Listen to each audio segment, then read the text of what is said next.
Hi, my name is Terry and welcome to the new season with the New Bedford Symphony Orchestra. It's going to be a great season and we start with an amazing concert called The Magic of Mozart. Let's see some magic. Rise. Oh, okay. Well, that wasn't great magic, but Mozart's music is great. On this concert, you're going to be hearing his last symphony, Symphony Number 41. He was writing it with two other symphonies, 39, 40, and 41.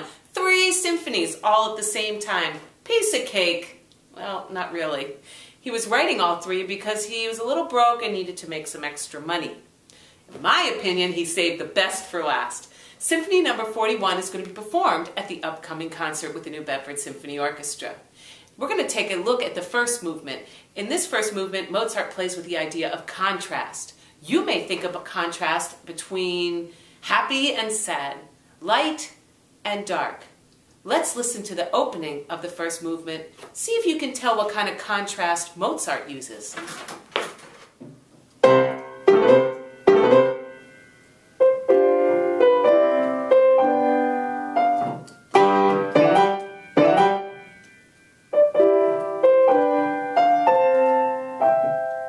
Now, if you thought there was contrast between loud and soft, you're right. Now I'm going to go on a little bit and listen to how Mozart uses the idea of those fast-moving notes I just played. He continues using those fast-moving notes all throughout the first movement. But listen, sometimes they go up and sometimes they go down.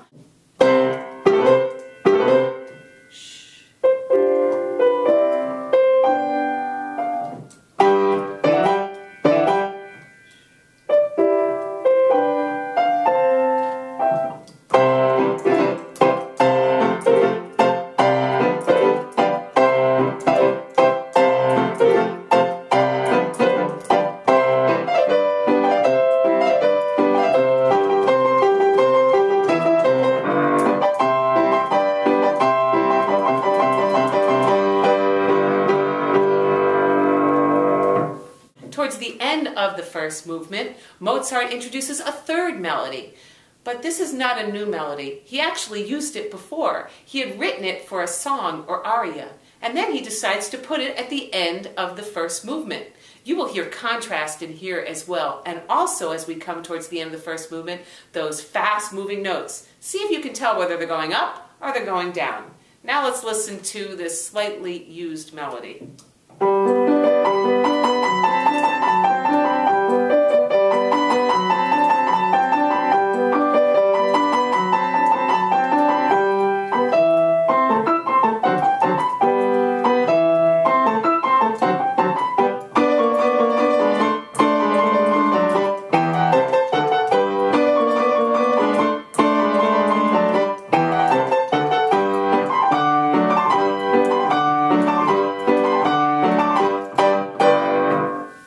Did you hear the fast-moving notes? Which way were they going? Down. Let's move to the last movement of the symphony. This is an incredible movement. In fact, this movement, actually the music that comes at the very, very end of this movement, at the very end of the whole symphony, is the reason why some people have nicknamed this the Jupiter Symphony. Jupiter, named after a god, as if Mozart was a god that he was able to accomplish such skill and genius at the end of the movement. What he does is, throughout the movement, he has 5 musical ideas. 5 short musical ideas. And at the end of the movement, he combines all 5 at the same time.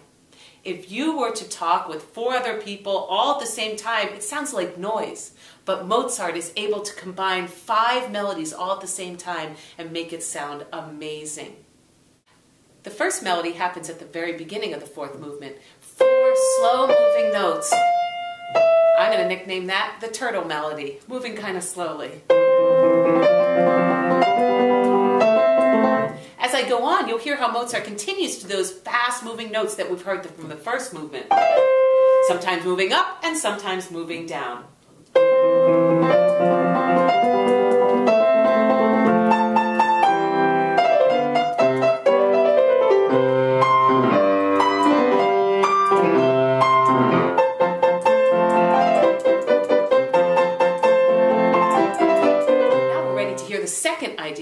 melody. It sounds like this. Kind of sounds like a lion roaring. I'm going to nickname this the lion.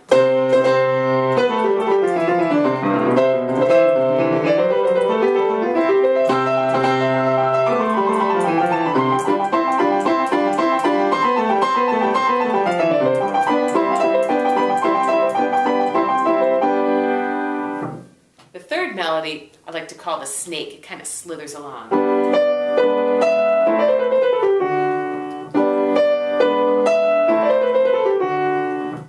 The fourth melody I like to call the gazelle. It sounds like a gazelle running. If you ever watch them run, it seems like they spend more time up in the air than they do touching the ground. Kind of like this melody. Do you hear it?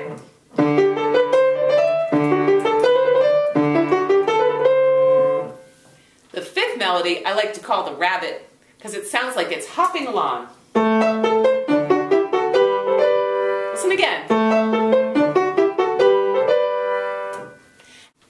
At the end of the movement, he starts to put together all 5 melodies, all 5 animals coming together.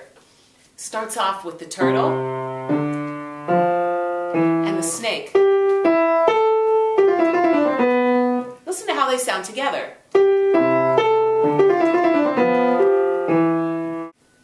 As he goes on, he adds the gazelle. So we're going to have the turtle, the snake, the gazelle, all together. Did you hear it? We go on. Now we're going to add in the rabbit. So we're going to have the turtle, the snake, the gazelle, and the rabbit all at the same time. Want to hear that again?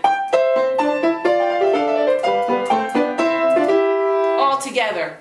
Then we close out the symphony in fantastic form.